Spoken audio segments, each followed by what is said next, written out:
जगना स्वयं को है, बढ़ना स्वयं को है, तिरना स्वयं को है, जाना स्वयं को है। जगना स्वयं को है, बढ़ना स्वयं को है, तिरना स्वयं को है, जाना स्वयं को है। सादर जय जिनेन्द्र। संग की शान भिखु स्वाम को मेरा शत वंदन। संग शिरोमणि नेमानंदन परम पूज्य आचार्य श्री महाशमण जी के चरणों में मेरा शत वंदन। वात्सल्य की प्रतिमूर्ति संग महानिर्देशिका साध्वी प्रमुखा श्री जी के चरणों में मेरा शत वंदन।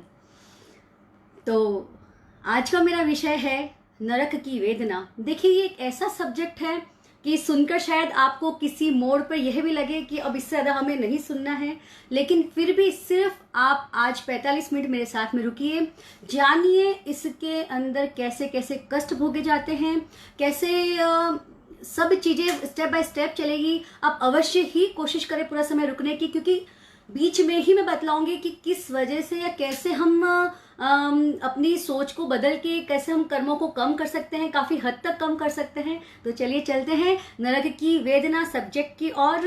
एवं संदीप जी जैन, जय जिनेन्द्र। आप अभी भी अधिक से अधिक इस कार्यक्रम को शेयर करें, क्योंकि यह भगवान महावीर की वाणी है, क्योंकि उन्होंने जो देखा जो जाना वही बताया है, और वही चीज़ें नरक के बारे में हम में से तो कोई भी वहाँ जाके देख नहीं सकता लाइव क्या चल रहा है, लेकिन इस लाइव के माध्यम से जरूर आप नरक की वेदना के बारे में अवश्य जानेंगे। तो चलिए चलते हैं नरक की वेदना विषय के बारे में जानने के लिए। देखिए, आज तक जो हमने सुना है कि लोक के 3 भेद होते हैं, तो यह नरक जो होता है, हम मध्य लोक में है, नरक नीचे की ओर स्थापित होता है, यानी कि नीचे की धरतियों में नरक की पृथ्वी रहती है। मध्य लोक में ऊपर के देवता वैमानिक देव इस वजह से नहीं आते हैं क्योंकि उन्हें बहुत दुर्गंध का वातावरण उन्हें फील होता है कि यहाँ बहुत गंदगी है, भयंकर दुर्गंध है, इसलिए वैमानिक देव पहले देवलोक से ऊपर के देवता कभी मध्य लोक में नहीं आते हैं। तो सोचिए कि नरक तो और नीचे है, तो वह कितना दुर्गंधमय हो सकता है। यानी कि मरी हुई गाय, भैंस, हाथी, बिल्ली, इनकी जो गंध आती है उससे भी कई गुना अधिक गंध व्याप्त होती है नरक के अंदर। और नरक जो होता है उसका जो स्पर्श होता है, यहाँ तो भी देखिए ये दीवार पीछे दिख रही है, हम टच कर सकते हैं कि सिंपल दीवार है, लेकिन नरक की हर दीवारों का स्पर्श 80 पत्र यानी कि तलवार की धार से भी अधिक तीक्ष्ण ऐसा होता है कि हजारों बिच्छू आपको एक साथ काट ले तो आपको कितना वेदना होगी, वैसा नरक की दीवारों का स्पर्श होता है। देखिए, बहुत ही ज्यादा कष्टमय नरक का जीवन होता है। हम सुनते हैं तो आत्मा कांप जाती कि भगवान हमसे ऐसे काम कभी मत हो, या कि हमसे ऐसे काम कभी मत करवाना कि हम कभी इन नीची गतियों में जाएं। तो देखिए, नरक जो जीव होते हैं वहाँ स्त्री और पुरुष का कोई भी भेद नहीं होता है। नारकी जीवों में स्त्री या पुरुष नहीं होके सभी नरक जीव नपुंसक होते हैं। वैसे ही देवता में सभी स्त्री और पुरुष होते हैं, वहां नपुंसक भेद पाया ही नहीं जाता है, किंतु नरक के अंदर सभी नपुंसक होते हैं। और देखिए, जो हम सुनते हैं रत्न प्रभा, नाम लेना चाहूंगी, रत्न प्रभा, शर्करा प्रभा, बालुका प्रभा, पंख प्रभा, धूम प्रभा, तम प्रभा, महातम प्रभा, हमने आज तक नरक के यही नाम सुने हैं, लेकिन यह नरक की गोत्र के नाम है, न कि नरक के नाम है। नरक के नाम आज हम जानेंगे। धम्मा, वंशा, शीला, अंजना, रिष्टा, मगा और मगावती, ये 7 नाम नरक के होते हैं। यह नरक की गोत्र जो होती है उसी के अनुसार ही नरक की पृथ्वी होती है। देखिए, जो पहली नरक है वह आती है, ऐसे तो धम्मा नाम बताया मैंने, लेकिन अभी जो मैं आपको डिस्क्रिप्शन बताऊंगी वह रत्न प्रभा के हिसाब से बताऊंगी। तो रत्न प्रभा नाम से ही समझ में आता है कि जहां बहुत सारे रत्न हो। जी हाँ, वह पृथ्वी ऐसी ही है जहां बहुत सारे रत्न हैं, और रत्न भी कितने बड़े बड़े, 1 लाख योजन के रत्न। वहां पे एक रत्न का साइज जो होता है वह 1000 योजन का एक रत्न होता है, और उसका कलर एकदम ब्लैक होता है, और वह इतना तीखा होता है, यदि हम तीखी कोई चीज पे चले, जो कि अभी पृथ्वी पे जितनी भी चीजें विद्यमान है उसमें जितनी तीखी से तीखी चीज पे हम चले तो हमारे पैर शायद लहूलुहान हो जाएंगे, तो उतना ही तीखा स्पर्श वहां के उन रत्नों का रहता है। और नारकी जीव कम से कम 10,000 साल उसे वैसी ही पृथ्वी पे गुजारना पड़ता है। हमारी जो पृथ्वी है, हम चाहे तो हरी घास पे चल लेते हैं, हम चाहे तो सादी घास पे चल लेते हैं, हम चाहे तो चप्पल पहन के बिना किसी रुकावट के आराम से चल लेते हैं, लेकिन नरक में ऐसा नहीं होता है। वहाँ कोई चप्पल नहीं है पहनने के लिए, वहाँ इवन पहनने के लिए वस्त्र भी नहीं होते हैं। और देखिए, ऐसी कंकरीली पृथ्वी पे हमें कम से कम 10,000 साल गुजारना है। तो ये रत्न प्रभा की बात मैंने आपको बताई कि एक उन सभी रत्नों का कलर एकदम कोयले के समान काला होता है। उसी प्रकार शर्करा प्रभा जो सेकंड भूमि होती है, वह जो हम देखते हैं भाले, जो छोटी कटारें होती है जो बहुत तीखी होती है, इससे भी अधिक तीक्ष्ण, इससे भी अधिक तेज उन कंकरों से व्याप्त दूसरे नंबर की पृथ्वी होती है। तो देखिए कैसे हम वहाँ कभी गए तो कैसे जीवन व्यतीत करेंगे, और हम कितनी ही बार जाके आ चुके हैं, और हर बार जब भी हमने वहाँ जन्म बिताया है, हर बार खुद से ही कृत संकल्प हुए हैं कि भगवान एक बार यहाँ से निकाल दे मुझे, फिर मैं जिंदगी में कभी वो काम करूंगा ही नहीं कि जिसकी वजह से मुझे वापस आना पड़ता है। लेकिन देखिए, यह तो भोग का संसार है कि संसार में आते ही जीव, हमें पिछले जन्म का कुछ याद ही नहीं रहता है कि हम कहाँ थे। शायद किसी को याद भी रहा हो, लेकिन 99.9% लोगों को तो याद नहीं रहता है कि पिछला भव हमने कहाँ गुजारा, क्या कमिटमेंट किया था। तो देखिए, अब जो तीसरी पृथ्वी आती है वह बालुका प्रभा रहती है। वह ऐसी है कि जैसे हम जो चना सेकने वाली मिट्टी देखते हैं या मूंगफली जो सिकती है, बहुत जगह जगह लोग लारी लगा के खड़े रहते हैं, उसकी मिट्टी बहुत गर्म होती है, अगर उसमें हाथ चला जाए तो फाले बहुत जल्दी आ जाते हैं।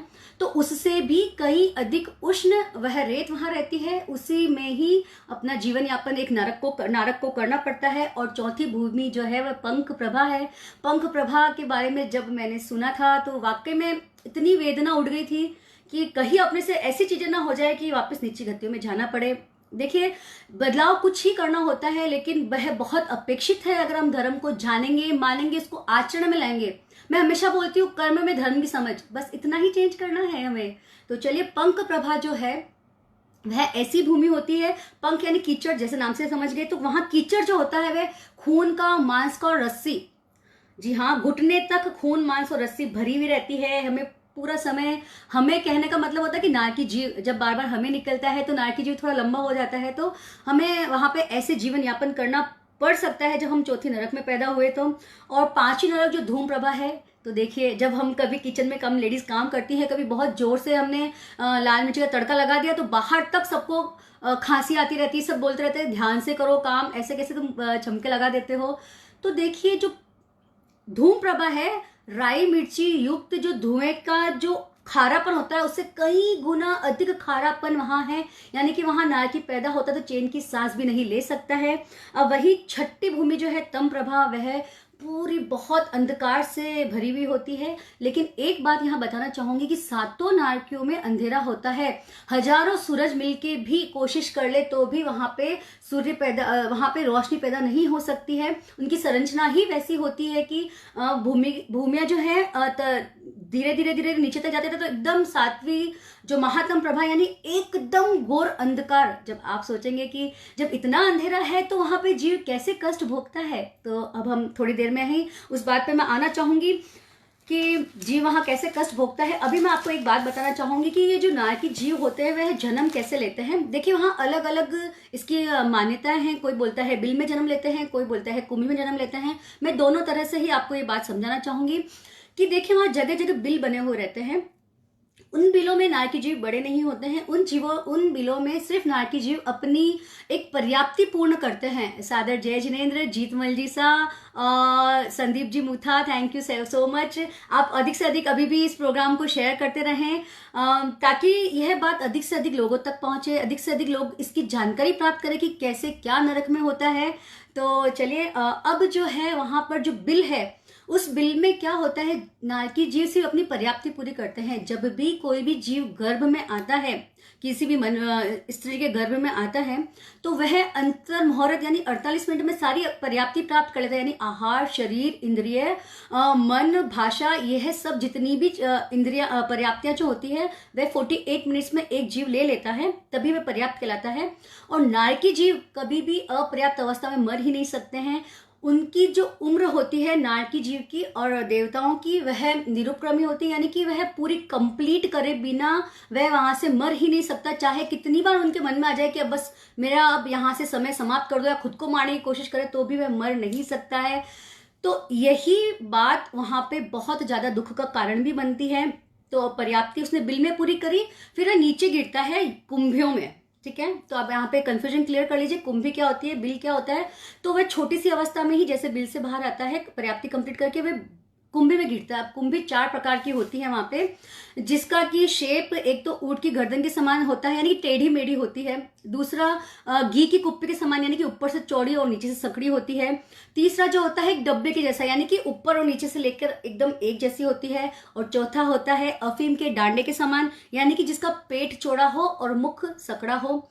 यह जो कुंभियां होती है, इसकी खासियत यह होती है कि चारों तरफ से वह तीखी धारें उसमें बनी हुई होती है। जैसे हम देखते हैं पुराने किलों में कि जो मेन गेट होता है वहां बहुत सारे भाले लगे हुए रहते हैं, बस कुंभी का स्वरूप भी अंदर से वैसा ही है, जगह जगह तीखे भाले बने हुए रहते हैं। तो उसमें गिरते ही जो नारकी का जीव है वह एकदम फूल जाता है, 25 साल का युवक जैसा, बहुत कुछ ही समय में 25 साल का युवक जैसा रूप ले लेता है। तो सोचिए इतनी सी जगह में कैसे कोई जीव आएगा, तो उसे बहुत पीड़ा होती है। वो त्राही मतलब तो चिल्लाता है, बचाओ मुझे, बचाओ मुझे, बचाओ। होता सब हमारे जैसा ही है, लेकिन वहां वेक्री शरीर होता है। और वेक्री शरीर की ये खासियत होती है कि कितना भी कटो, कितना भी फटो, वह अपने आप ज्वाइंट हो जाता है। जैसे हम वैम्पायर की जो कोई मूवीज देखता होता है, उससे आप अंदाजा लगा सकते हैं कि कहीं से भी कटो, कान कटा तो चिपक जाएगा, जीभ कटी तो चिपक जाएगी, इवन जीभ को तल भी देते हैं या खिला भी देते हैं तो भी वह चिपक जाती है पुनः।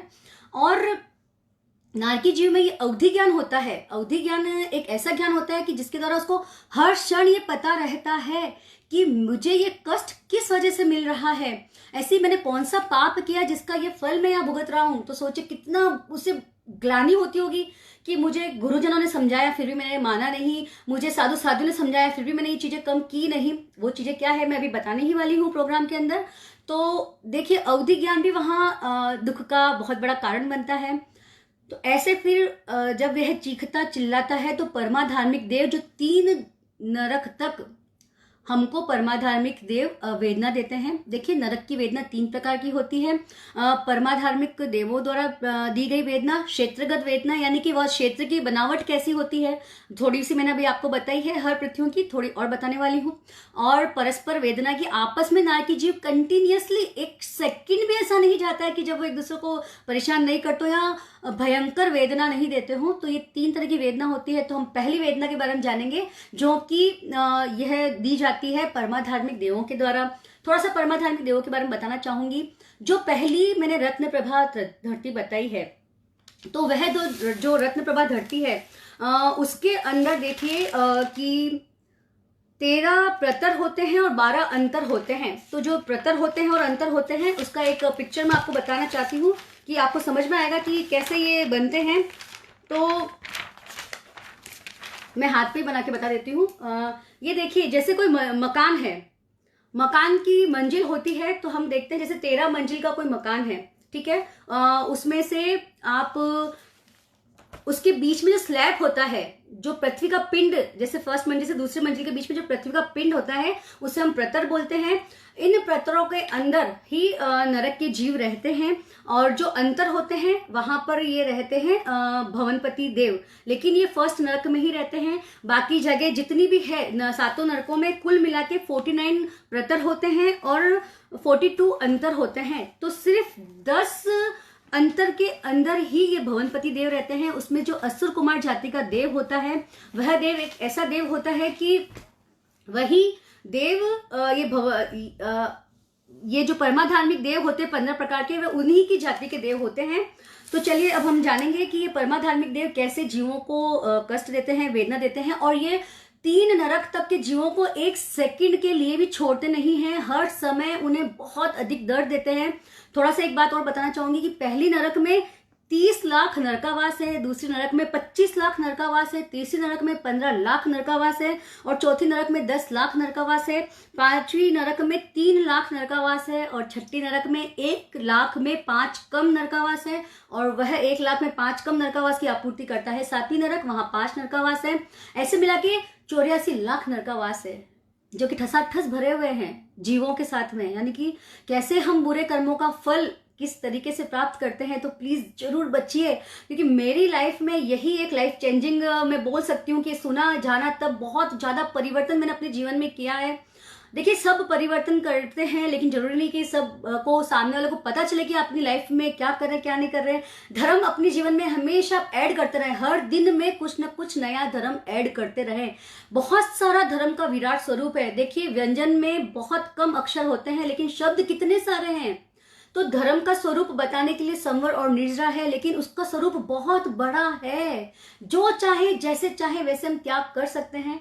कभी मौका मिलेगा तो बताऊंगी। अभी तो हम चलते हैं जो भवनपति देव हैं, जो कि अंतरों में रहते हैं, 10 अंतरों में। वे कैसे आके 3 नरक के नारकियों को वेदना देते हैं, सुनेंगे, जानेंगे। और वाकई में बहुत ज्यादा कंपायमान करने वाली ये स्थिति होती है। तो चलिए, जो पहला असुर आता है, असुर जाति का देव, तो उसका नाम है अम्ब जो होता है वह नारकी जीवों को आकाश में, जैसे हम छोटे होते तब क्या करते, बॉल जोर से फेंकने की आदत थी कि कौन कितनी ऊपर तक बॉल फेंकेगा, हम भी खेलते थे ये बात। तो वैसे ही अम्ब जो प्रथम भवनपति देव है असुर जाति का, वह नारकी जीवों को इतना ऊपर उछालता है। और नीचे की पृथ्वी कैसी है मैंने बताई। तो नीचे कोई जाल नहीं बिछाता कि वह आके उसमें अटक जाएगा, डायरेक्ट वह उसी पृथ्वी पे गिरता है और उसका छिन्न भिन्न पूरा शरीर हो जाता है। लेकिन वैसे वेकरी शरीर होने के कारण वह पुनः मिल जाता है, लेकिन वेदना ऐसी ही होती है जैसे हमें वेदना होती है। और अम्बरीश नाम का जो भवनपति देव होता है असुर जाति का, वह नारकी जीवों को छुरी जैसा होती है, छुरी के जैसे हम भिंडी कट करते हैं। देखिए, बहुत सारी चीजें हम एकेंद्र जीवों के साथ जो हम खुद करते हैं वह चीजें हम जान सकते हैं कि उसे छोटे छोटे टुकड़े वह अम्बरीश नाम का देव करता है। वही श्याम नाम का देव जो होता है, जैसे एक सिपाही जो पुलिस होती है चोर को कैसे सही बात उगलवाने के लिए जूतों से मारती, लातों से मारती, डंडे से मारती है, वैसे ही जो श्याम नाम का देव होता है वह पीटता है, कूटता है। देखिए, ये सिर्फ वह अपने शौक के लिए नहीं कूटता है, उसको वो सब बातें याद दिलाता है। देख, तेरे गुरु ने ऐसा बोला था फिर भी तू माना नहीं, देख तेरे को साधु संतों ने ऐसा बोला था फिर भी तूने गलत कार्य किए हैं। कृत कर्मों के बिना यह फल हमें प्राप्त हो ही नहीं सकते, इतना कष्ट हमें प्राप्त हो ही नहीं सकता। हम करते वक्त तो बहुत सोचते हैं कि हमें तो कोई नहीं देख रहा है, किसने देखा स्वर्ग है या नहीं है, किसने देखा नरक है या नहीं है, कौन हमें इन सब बातों का हिसाब किताब रखेगा। और इतनी भ्रांति के साथ हम इतनी गलत चीजें हमारे जीवन में ठस करके हम भर चुके हैं कि हमें कोई मतलब नहीं स्वर्ग या नरक से। लेकिन जब नरक में हम यातना झेलते हैं, एक एक बात याद आती है और हमारे आंसू बहते रहते हैं, क्यों नहीं हमने जाना, क्यों नहीं हमने माना। चलिए, बहुत दारुण सीन आ जाता है सामने। तो अब है शबल जो होता है। देखिए, जब शेर को उसका फेवरेट खाना मिलता है तो वह कैसे उस पर झपट के पूरा उसको चीर फाड़ करके रख देता है, वैसे ही शबल का काम है। यह परमाधार्मी देव जो है नारकी जीवों के शरीर को पूरा चीर फाड़ करके उसके पूरे मांस रूपी पुद्गल को बाहर निकाल देते हैं। वही रुद्र जो होता है, जैसे हम देखते हैं कामाख्या मंदिर में भैंसों को बहुत काटा जाता है, तो वैसे ही वहां पे जो परमाधार्मिक देव है वे त्रिशूल आदि के द्वारा नारकी जीवों में जगह जगह खड्डे करते हैं, छेद कर देते हैं। इतना उनकी कैपेसिटी होती है, नारकी जीव उससे बच नहीं सकते हैं। और माररुद्र जो देव होता है वह क्या करता है कि वह शरीर के परमाधार्मिक देव महारुद्र नाम का नारकी जीवों के शरीर के खंड खंड कर देता है, यानी कि जैसे कसाई मांस को कट करता है वैसे ये कट करता है। और काल, ये 3-4 जो नाम आएंगे वे मांसाहार जो ज्यादा करते हैं उन या मांसाहार करने वालों जीवों को ऐसे नरक में यातना भोगनी पड़ती है। काल जो होता है वह जैसे हलवाई गरम गरम पूरी निकालता है, वैसे ही काल हमारे जो नारकी जीव होते हैं उनके शरीर के मांस के टुकड़े को तेल में तलता है, उसी को खिला देता है। खाने के पश्चात भी वह वापस उसके शरीर में अवस्थित हो जाते हैं, लेकिन दर्द पीड़ा उतनी ही असहनीय उस नारकी जीव को होती है। महाकाल, यानी कि जैसे एक पक्षी मुर्दा, जैसे हम देखते हैं बाज जो होता है वह मुर्दा जीव को नोच नोच कर खा जाता है, वैसे ही महाकाल जो है चिमटे के द्वारा नारकी जीव के मांस को जगह जगह से निकालता है। और यह बोलता भी रहता है, धिक्कार है तुझे कि तुझे मांसाहार किया तूने अपने जीवन में, और ये मांसाहार का फल भोग, तो इस तरह से भोग। और ऐसे खिलाते हैं मांसाहार करने वाले जीवों को। कुछ बात है जो मैं वापस आपको बताऊंगी कि मुख्य कारण कौन से होते हैं नरक जाने के, थोड़ी देर बाद में वो बात लेके आऊंगी। और अब है 90 नंबर का परमाधार्मिक देव जो कि 80 पत्र, यानी कि जो देखिए एक योद्धा होता है, उसके सामने उसे कुछ नहीं दिखता, शत्रु दिखता है, वह तलवार से उसे काटता चला जाता है। वैसे ही ये जो असीपत्र नाम का परमाधार्मिक देव है, वह तिल तिल करके शरीर के टुकड़े करता है नारकी के जीवों को, और उसे याद दिलाता रहता है कि तूने ये गलत काम किया, देख तूने क्यों ऐसा गलत काम किया, अब इसका फल तू भुगत। और इतना क्रूर परमाधार्मिक देव होते हैं कि अगर नारकी जीव अगर उनके सामने विनंती भी करे कि हमें माफ कर दो, हमें माफ कर दो, हमें छोड़ दो, बचाओ, लेकिन उन्हें सिर्फ उस पर हंसी आती है। वे जितना दुख देते हैं उससे और अधिक दुख देने की वे कोशिश करते हैं। एक तिल मात्र भी उन्हें शांति वे देते ही नहीं है। तीर्थंकर की बात यहाँ अलग है, वह बात और कभी बताऊंगी अपनी क्लास में। और उसी प्रकार धनुष जो होता है, देखिए एक शिकारी धनुष नाम का ये है ये परमाधार्मिक देव है यहाँ पे।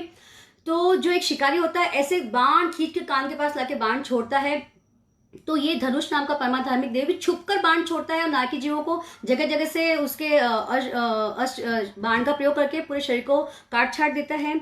कुंभ नाम का जो होता है, देखिए कुंभ नाम है तो कुंभ से हम रिलेट करेंगे। जैसे गृहस्थ क्या करते हैं, हम लोग सब्जी बनाते हैं, भिंडी की सब्जी, भरवा सब्जी या तुरई की भरवा सब्जी। बहुत सारे साधु संत तो हमें सौगंध भी दिलाते हैं कि भरवा सब्जी बनाना छोड़ दो। अगर आप इस कार्यक्रम के माध्यम से बात सुनते हैं तो मसाला भर के उस सब्जी की तारीफ करना पूरी तरह से बंद कर दीजिए। जैसे भरवा तुरई हुई, भरवा भिंडी हुई, हम वही सब्जी को अलग तरीके से बना सकते हैं क्योंकि वो सब्जी ज्यादा स्वाद लगती, तो आसक्ति ज्यादा आती है उसके ऊपर। तो वहां पर ये जो कुंभ नाम का जीव है, वैसे ही नारकी जीवों में चीड़े फाड़े करके पूरा मसाला भर के उसको कुंभे में पकाने लग जाते हैं। वो कुंभे को आग पे रखते हैं और उसमें सेकते हैं नारकी जीवों को। कितना असहनीय ये सब बातें हैं कि सुनते हैं तो रोंगटे कांप जाते हैं कि कैसे दुख देते हैं। और एक ऐसा नहीं है कि 15 दिन में एक बार दुख मिलेगा या 6 महीने में एक बार दुख मिलेगा। कंटिन्यूअस एक क्षण भी ऐसा नहीं है जब इन दुखों से उनको गुजरना ना पड़े। वही बालुक जो होता है, यानी कि हम जो गरम रेत के अंदर चने सेकते हैं, मूंगफली सेकते हैं, वैसे ही ये परमाधार्मिक देव नारकी जीवों को गरम बालू यानी कि एकदम कड़क गरम रेत के अंदर इनको सेकते हैं नारकी जीवों को। तो देखिए कितनी तकलीफ का सामना नारकी जीवों को करना पड़ता है। वैतरणी यानी कि वहां जो नरक में एक नदी होती है, वैतरणी नदी उसका नाम होता है। उसका स्वरूप ऐसा होता है कि वहां पे गरम खून, मांस और रस्सी और उल्टी, ये सब चीजें उसके अंदर इंक्लूड रहती है। उसकी ही नदी होती है। नारकी जीव को कभी प्यास लगे तो वह मजबूर हो जाता है वो पानी पीने पे, लेकिन जैसे ही वो जीभ डालता है वो पानी पीने के लिए, अंदर उसमें है ना बहुत सारी तलवारें रहती है तो उसकी जीभ भी कट जाती है। तो यह जो वैतरणी नाम का देव होता है वह धोबी की तरह नारकी जीवों को ले जाके पटकता है चट्टानों पर, नारकी की पूरा टाइम पछाड़ता रहता है और उस वैतरणी नदी में इन्हें तैरने को मजबूर करता है कि जहां सिर्फ अंदर जाने से ही पूरे अंग प्रत्यंग छिन्न भिन्न हो जाते हैं। वही खरस्वर जो होता है, देखिए यह क्या करता है, जैसे मैंने आपको वैतरणी नदी बताया है वैसे ही वहां पे कूटचामली वृक्ष होता है। यह कूटचामली वृक्ष की संरचना करता है खरस्वर कि नारकी को ऐसा लगता है कि यहाँ पेड़ है, चलो मैं जाके बैठ जाता हूँ, कुछ देर तो मुझे शांति मिलेगी। जैसे ही वह वहां जाता है तो वह इतनी तेज हवा चलाता है कि, और कूटचामली वृक्ष के जो पत्ते होते हैं वे तलवार से भी ज्यादा तीखे होते हैं। जैसे ही वो पत्ते, हवा चलती है, वो पत्ते नारकी के जीव पे पड़ते हैं, शट शट करके सारे अंग प्रत्यंग छिन्न भिन्न हो जाते हैं। वेदना ऐसे ही होती है जैसे हमारा शरीर कटने पे हमें प्राप्त होती है। और जबरदस्ती उन नारकी जीवों को उस पेड़ पे चढ़ाने को लगाते हैं कि तुम बच जाओगे, मैं तुम्हें माफ कर दूंगा, तुम चढ़ो। बेचारा नारकी जीव इस बात में आ जाता है, ऊपर चढ़ता है, उस तीखे पत्तों के बीच में उसको घसीट के वो नीचे वापस पटकता है। मैं तो बता भी रही हूं तो मुझे लग रहा है कि इसका स्वरूप बताना क्या सही भी है क्या, लेकिन अगर ये बात नहीं जानेंगे तो बदलाव कैसे आएगा। अब जो है अंतिम है महाघोष। यह जो देखिए बहुत सारे ग्वाले ऐसे होते हैं जो निर्दयी होते हैं, उन्हें दया ही नहीं आती है। वह ठूस ठूस के अपने गाय भेड़ों को एक ही छोटी सी जगह में बांध देते हैं, भर देते हैं। तो देखिए अगर हमें भी कोई अगर 2 या 4 लोगों को भी रस्सी में बांध दे, एक छोटी सी जगह में डाल दे, तो सांस लेना कितना मुश्किल रहता है।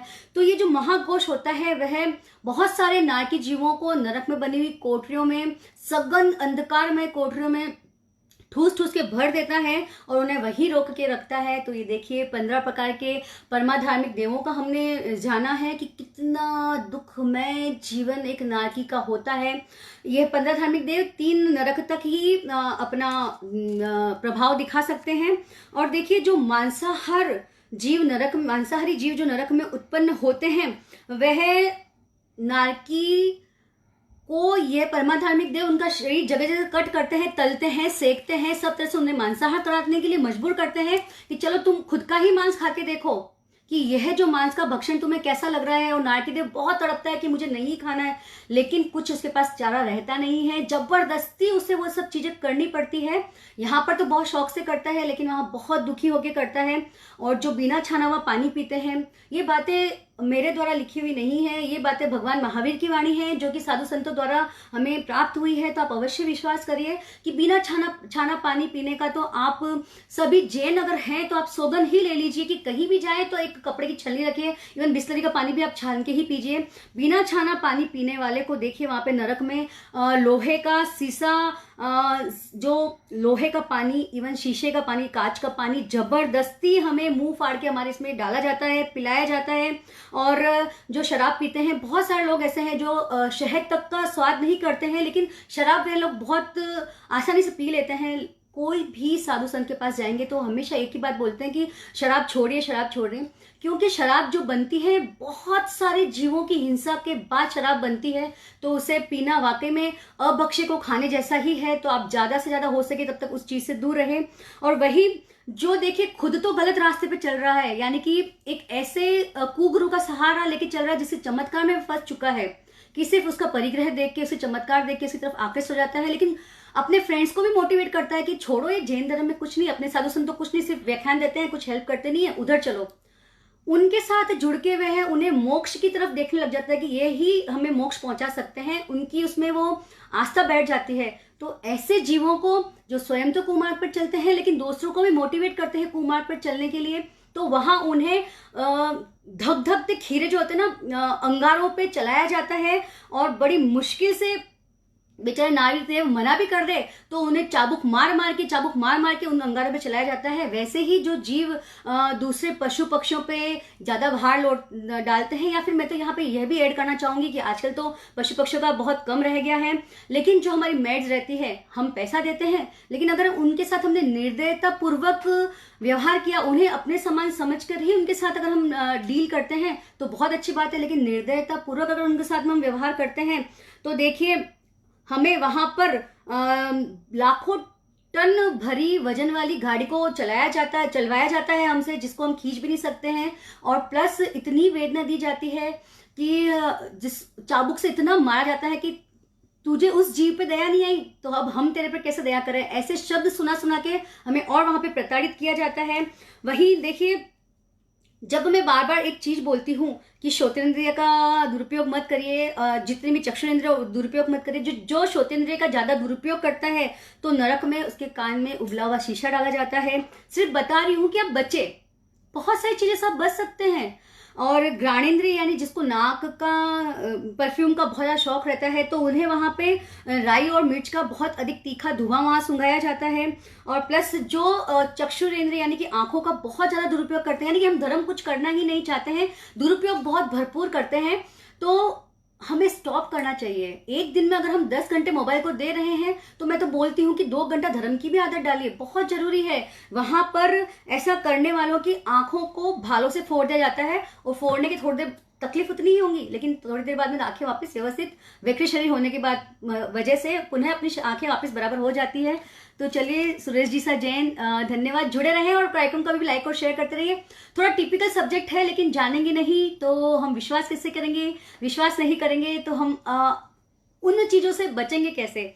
तो चलिए चलते हैं कि जो अब रसनेंद्रिय के द्वारा चुगली और निंदा करते हैं उनके वहां मुंह में कटारे भर जाती है। ये बात तो मैंने पहले भी अपने लाइव सेशन में बताई हुई है। और बहुत तरीके से वहां दुख दिए जाते हैं, यानी कि गाड़ी में पीलते हैं, अंगारों में पकाते हैं, इतनी तीव्र वायु पैदा करते हैं कि जो हम भ्रमर देखते हैं वायु हवा का, ऐसे भ्रमर पैदा करते हैं, उसमें नारकी जी उड़ जाते हैं। जैसे ऊपर टॉप पे पहुंचते हैं वह भ्रमर जो होता है वह स्टॉप हो जाता है, धड़ाम से वापस उन्हीं पृथ्वियों में नीचे गिरते हैं और पूरा शरीर क्षत विक्षत हो जाता है। कितनी ही बार चकनाचूर हो जाता है, टूटता रहता है, फूटता रहता है, फिर से बनता रहता है, टूटता रहता है, फिरता रहता है, फिर से बनता रहता है। तो ऐसे नारकी जीव बहुत तकलीफ में अपना जीवन यापन करते हैं। देखिए एक बात कि पाप करने वालों को उसका फल अवश्य ही भोगना पड़ता है, कडाण कम्मान न मोक्ष अथि, यानी कि कडाण कम्मान न मोक्ष अथि, किए हुए कर्म को भोगे बिना छुटकारा मिल ही नहीं सकता, यह आगम का कथन है। और भी अगर आप नरक के बारे में जानना चाहते हैं तो आप सुई गढ़ों का आप 5वां अध्ययन अवश्य पढ़िए, उसमें नरक के बारे में बहुत विस्तृत जानकारी दी हुई है। तो चलिए, अब जो हमने जाना वह एक प्रकार की वेदना हुई। पारस्परिक वेदना के बारे में अब हम जानेंगे। तो आप थोड़ा सा मुझे बताइए कि क्या मैं अपने प्रोग्राम को कंटिन्यू करूं, सिर्फ थोड़ी ही बात बाकी है। जय जिनेन्द्र राजेश जी सा सेठिया, जय जिनेन्द्र स्नेहलता जी भाभी जी, सोनू जी आचलिया, जय जिनेन्द्र, ओके थैंक यू। तो जो पारस्परिक वेदना होती है वह देखिए 4थी और 5वीं नरक में हमें पारस्परिक वेदना प्राप्त होती है। हमें यानी नारकी जीव को जैसे मैं बता रही हूं, उसके अंतर्गत क्या होता है कि जैसे गली में नया कुत्ता आ गया तो पुराने कुत्ते कैसे उस पर झपट पड़ते हैं, उसको दांत से काटते हैं, पंजों से मारते हैं, बहुत पीड़ा पहुंचाते हैं कि तू यहाँ रह ही नहीं सकता है। वैसे ही 5वीं और 4थी और 5वीं के जो नरक के जो जीव होते हैं, नारकी के उत्पन्न होते ही उन पर निरंतर आक्रमण करते हैं। एक क्षण भी ऐसा खाली नहीं जाता है कि वह उन पे पंजे नहीं मारते या उन्हें काटते नहीं है। कंटिन्यूअस हर क्षण वे सोचते हैं कि इसे कैसे न कैसे प्रताड़ित करता रहे। पारस्परिक वेदना का मतलब होता है कि आपस में ही एक दूसरे को बहुत ज्यादा वेदना देते हैं। अब ये देखिए वेदना वे कैसे देते हैं। हर नारकी जीव जो होता है वह स्वयं ही वेक्रिय शरीर होने के कारण वेक्रिय लब्धि उन्हें प्राप्त होती है। वह स्वयं कभी तलवार बन जाता है, स्वयं कभी शेर बन जाता है, स्वयं कभी गीदड़ बन जाता है। यहाँ तक तो यह बोला जाता है कि जब सीता का जीव नरक में गया था मिलने के लिए, तब रावण का जो जीव था नरक के अंदर वह बोलते हैं शेर बना हुआ था। और ऐसी विक्रिया, अलग अलग विक्रियाएं वो करते हैं, वेक्रिय शरीर धारण करते रहते हैं। लेकिन यह वेक्रिय लब्धि भी उनके लिए बहुत ज्यादा दुखद परिणाम देने वाली होती है। वह उसमें सुख भोग ही नहीं सकते हैं। तो चलिए देखिए, यह जो जीव है परस्पर वेदना के द्वारा बहुत एक दूसरे को वेदना देते हैं। यहाँ पर एक चीज हम समझेंगे कि जो सम्यक दृष्टि होता है वह कभी भी नरक में नहीं जाता है। वह सम्यक दृष्टि जीव देवलोक देवगति में ही जाता है। किंतु ऐसे जीव जो कष्ट भोगते भोगते उन्हें नरक में भी सम्यक प्राप्त हो जाती है, तो वह जीव जो ऐसे पारस्परिक वेदनाएं जब दी जाती है तो वह जीव संभाव से सहन करता है। वह पुनः आरोप प्रत्यारोप नहीं करता है। जबकि मिथ्याती जीव तो ऐसे होते हैं कि जो पूरा टाइम लड़ झगड़ते रहते हैं, बिल्कुल भी उन्हें शांति मिलती नहीं। इधर ये क्या, उधर वो क्या, इसको परेशान किया, उसको परेशान किया, खुद भी परेशान होते रहते हैं। तो बस इसी प्रकार 6ठी और 7वीं नरक के अंदर की जो वेदना है, पारस्परिक वेदनाओं के बारे में बता रही हूं मैं अभी। देखिए गोबर में कभी कभी एकदम वज्र में कुंथु जैसे जीव पैदा हो जाते हैं, जो कि अगर काट ले तो पूरा अंदर से खून मांस तक लेके निकलते हैं। वैसे ही जो 6ठी 7वीं नरक के जीव होते हैं वे पारस्परिक वेदनाएं ऐसे देते हैं कि वे वेक्री लब्धि द्वारा अपने को पूरा एकदम खतरनाक जानवर जैसा रूप अपना लेते हैं और सामने जो नारकी जीव है उसके पूरे शरीर को छलनी जैसे छेद कर देते हैं। पूरा शरीर पूरा छलनी जैसा छेदमय हो जाता है, पूरा खा जाते हैं उनको, अंदर से आर पार उनके शरीर में से निकल जाते हैं। असहनीय वेदना उन नारकीय जीवों को सतत होती रहती है और प्रतिक्षण आपस में इसी प्रकार की घोर अति घोर व्यथाओं से एक दूसरे को वो पहुंचाते रहते हैं। नारकी जीव अपने प्रयत्न के लिए इधर उधर भागते तो है, उन्हें लगता है हम बच जाएंगे, लेकिन वह भागना भी और अति कष्टदायक होता है, अति घोरदायक होता है। तो ये हमने जाना पारस्परिक वेदनाओं के बारे में। तो यह सब चीजें जानने के पश्चात हम क्या नहीं करें वह थोड़ी देर ही मैं प्रस्तुत करने वाली हूँ। अब तीसरी वेदना जानेंगे, क्षेत्रगत वेदना। देखिए कुछ बातें तो मैंने आपको बताई थी क्षेत्र के बारे में, लेकिन अब जो है नरक की भूमि के स्वभाव के कारण होने वाली वेदनाओं को हम क्षेत्रगत वेदनाएं कहते हैं। तो जो उसमें पहला आता है अनंत क्षुधा। पूरे संसार का खाना सिर्फ एक नारकी जीव को खिला दिया जाए तो भी वह असहनीय भूख का फील करता है, उसका पेट भरता ही नहीं है। ऐसी भूख से नरक का जो जीव है हर समय प्रताड़ित रहता है।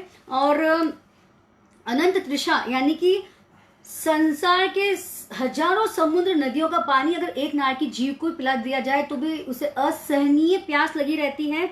यानी कि नारकी जीव सदैव अनंत प्यास के साथ में अपना जीवन यापन करते हैं। मैं फिर कहना चाहूंगी कि 10,000 सबसे कम समय है अभी पहली नरक का। अगले उत्तरोत्तर बढ़ने वाली नरकों का समय तो और ज्यादा होता जाता है। सातवीं नरक का 33 सागरोपम। अगर सागरोपम के बारे में जानना चाहते हैं तो मनुष्य बहुत दुर्लभ क्यों, सेकेंड वाली जो क्लास थी उसमें आप देख सकते हैं कि कितना लंबा समय है और इन सब चीजों के साथ हमें व्यतीत करना कितना मुश्किल होता है।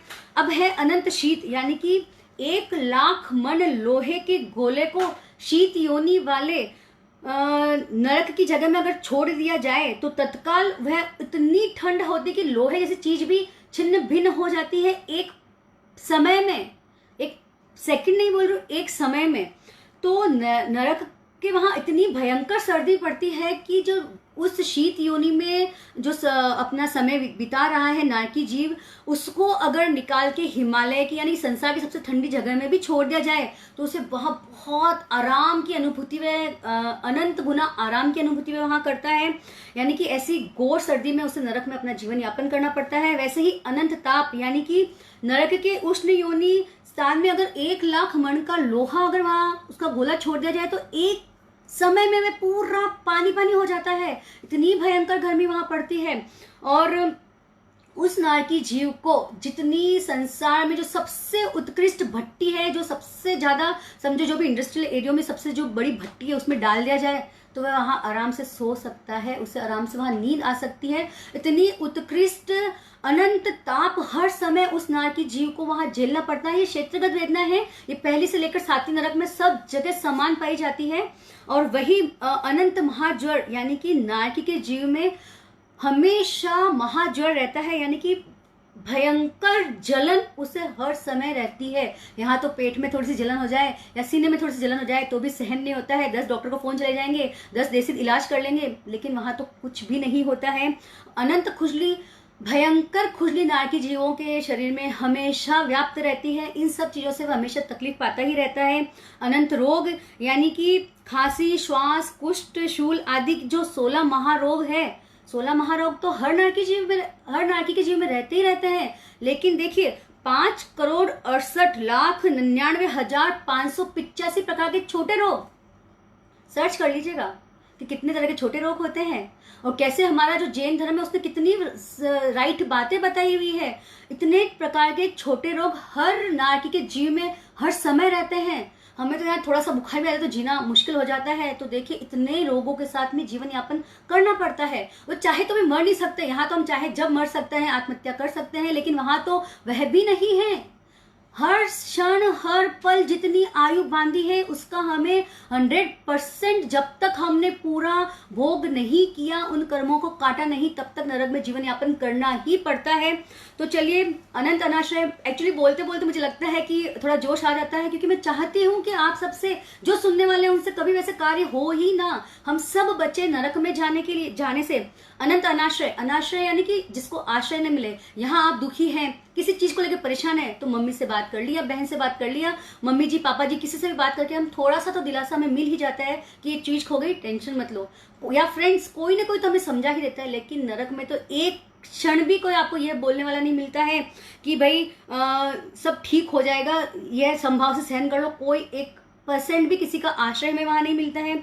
अनंत शोक, यानी नारकी जीव सदा ही ओवर डिप्रेशन में रहते हैं। यहाँ तो थोड़ा सा डिप्रेशन में भी दवाएं मिल जाती है, वहां तो कुछ भी नहीं रहता है। सदैव चिंता में नारकी जीव डूबा हुआ रहता है। अनंत भय, यानी कि इतनी अंधकारमय वहां धरती रहती है। और देखिए तिरंज योनि रहे या देव योनि रहे या मनुष्य भाव रहे, एटलीस्ट सूर्य तो है, चमक तो है, लेकिन वहां तो हमेशा घोर अंधकार रहता है। जैसे मैंने पहले बताया था, हजारों सूर्य मिलकर भी वहां प्रकाश नहीं कर सकते हैं। इसी महा अंधकार में जगह में अपना जीवन यापन करना पड़ता है। तो वह हमेशा बहुत अधिक डर से अपना जीवन यापन करते हैं। तो बस यह 10 प्रकार की वेदनाएं हैं जो सभी नारकियों को सदैव भोगनी पड़ती है। इसकी वजह से वे प्रति क्षण दुखी रहते हैं, उन्हें पल भर का भी आराम नहीं मिलता है।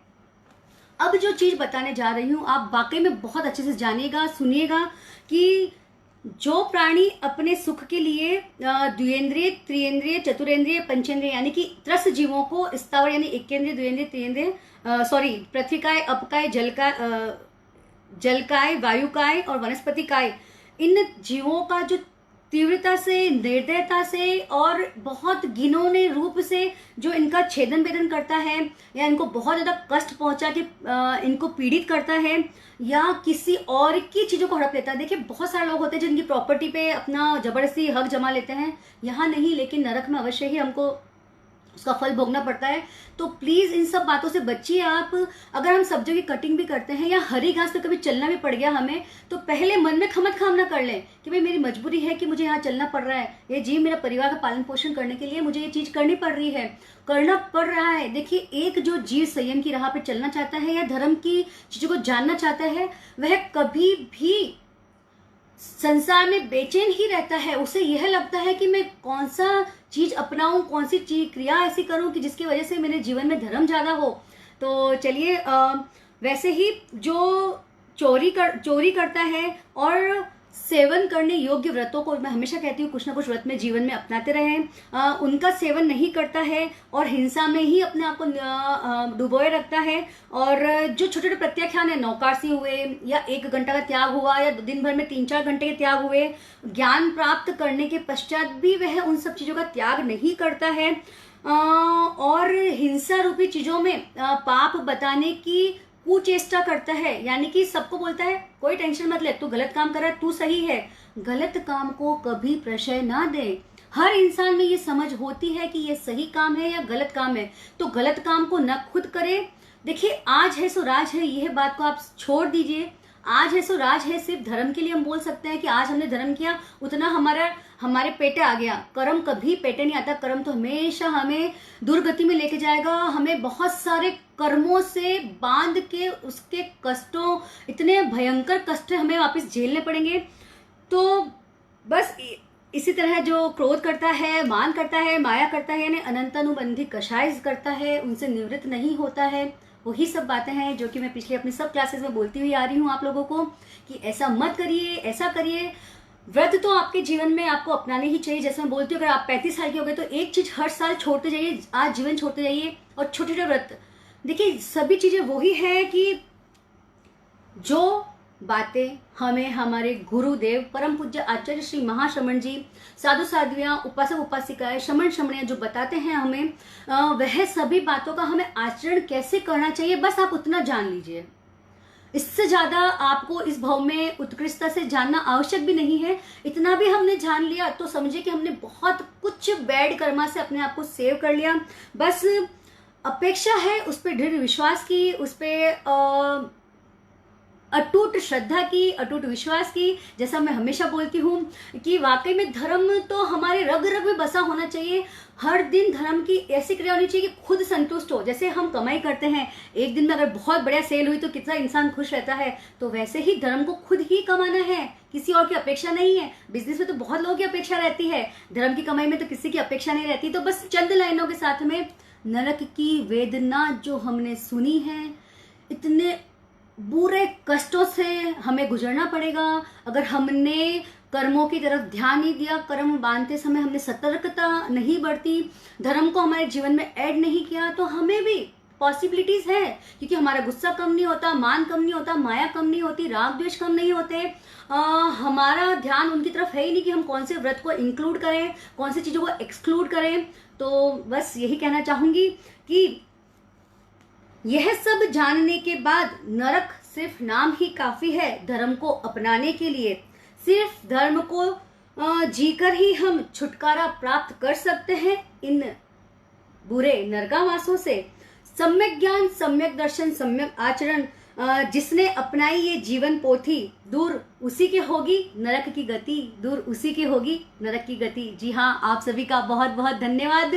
बहुत अच्छा लगता है मुझे जब देखिए धर्म को, स्वरूप को सुनना, धर्म की बात जानना हर किसी के बस की बात ही नहीं है। फिर भी इस पेज के माध्यम से या जो भी कार्यकर्ताओं के माध्यम से ये बात मैं आप तक पहुंचा पा रही हूँ, मुझे बहुत खुशी होती है। बहुत लोग मुझे पीछे से कमेंट्स करते हैं या कॉम्प्लीमेंट्स देते हैं कि आप जो बताते हो। देखिए बहुत सारी गहरी बातें मैं नहीं इंक्लूड करना चाहती हूँ क्योंकि अभी ये फर्स्ट स्टेप है। मुझे भी 15 साल लगे कि ये बातें मैं आपको अच्छे से समझा सकती हूँ। अगर मैंने डायरेक्ट 4th या 5th स्टेप की बातें भी इसमें इंक्लूड करी तो शायद आप लोग नहीं समझ पाएंगे। तो बहुत सरल भाषा में एकदम बहुत इजी एग्जांपल लेके बात आप सब तक पहुंचाना चाहती हूँ कि धर्म की शुद्ध वाणी पहुंचे, धर्म की शुद्ध वाणी में हमारा विश्वास अडिग हो। हम जो कर्म करते हैं, देखिए कितना सिंपल होता है कि हम जो किचन में जितना भी काम करते हैं सब खमत खामना कर लीजिए। जितनी भी सब्जियां घर में आई है उन सबसे खमत खामना कर लीजिए। एक लेडी का काम नहीं है, घर में जितने परिवार के सदस्य हैं उन सबका भी यह काम होता है कि हम सब जीवों से खमत खामना कर ले। उठते ही रात को सोने से पहले भी खमत खामना कर ले, और हरी घास पे चलने से पहले उनसे खमत खामना कर ले, और कोशिश करें कि ये सब चीजें कम हो। मिथ्यात्व, अव्रत, व्रत विज्ञान तो मैं बहुत इच्छा है कि क्लासेस लूं कि कैसे हम साधारण जीवन जीते हुए भी बहुत सारी चीजों का त्याग ऐसे कर सकते हैं जिनका हमसे काम ही नहीं पड़ता है, और उनकी खुलावट भी हमारे बंद हो जाए। तो अवश्य ही उन सब बातों के बारे में बताना चाहूंगी। आज का विषय आप जिन्होंने भी सुना है, बहुत बहुत तहे दिल से मैं आभार व्यक्त करती हूँ, तहे दिल से मैं धन्यवाद ज्ञापित करती हूँ। एक एक दर्शक का, समता जी सेठिया का, चंदा जी जैन का, सुंदरी जैन का, ललित जी भंसाली जी का। वाकई में बहुत अच्छा लगता है कि लोग मुझे सुनना पसंद करते हैं। सब कुछ कृपा मेरे गुरु की है, उन सब साधु संतों की है जिन्होंने मुझे सिखाया, जिन्होंने मुझे बातें बताई, या जिन्होंने मुझे गहराई से सिखाया कि तू बच। उन्होंने सिर्फ मुझे बचने के लिए ये सब बातें सिखाई कि तू जान, तू बच इन चीज़ों से। लेकिन देखिए कैसा मौका इस लॉकडाउन ने हमें दिया है कि आप तक ये बातें मैं पहुंचा पा रही हूँ। तो चलिए चलते हैं। आचार्य श्री भिक्षु जनस्थली समिति कंटालिया के अध्यक्ष श्रीमान राजेश जी सेठिया का सहृदय आभार कि उनकी वजह से यह विषय मैं आप सबके सामने प्रस्तुत कर पाई हूँ। और मंत्री श्रीमान रमेश जी सदागा, अमर रहेगा धर्म हमारा फेसबुक पेज के एडमिन श्रीमान मनोज जी सा बैद, संघ सेवक परिवार के एडमिन श्रीमान धर्मचंद जी सा लुमकड़ एवं एडिटिंग टीम रमेश सा खटेड़, महावीर जी सा सैमलानी, और जितने भी लोग हैं जो शेयर करते हैं कार्यक्रम को समय समय पर और समय समय पर अपना आशीर्वाद सहयोग मुझे प्रदान करते हैं, और जितने कॉम्प्लीमेंट्स आप लोग करते हैं बहुत अच्छा लगता है। संगीता जी सुराना जी, सुशीला जी चौड़िया जी, संदीप जी, बहुत मुझे खुशी होती है। प्रेमता जी तातेड़ जी, धन्यवाद। मैं कोशिश करती हूँ कि बातें सरल तरीके से आप तक पहुंचे, और बस एक ही बात, धर्म अपने जीवन में जैसे सांस लेते हैं उससे भी अधिक धर्म हमारे में समा जाए, इस सभी क्लासेस का एक ही मेरा मकसद रहता है। तो बस चलिए मिलते हैं। आज की क्लास को आप अभी भी शेयर कर सकते हैं। चलिए मिलते हैं अपनी नेक्स्ट क्लास के अंदर। मुझे भी इंतजार रहेगा आप सभी से मिलने का। तब तक के लिए ओम अरहम, जय जिनेंद्र। आप सभी दर्शकों का बहुत बहुत धन्यवाद। शुभ रात्रि।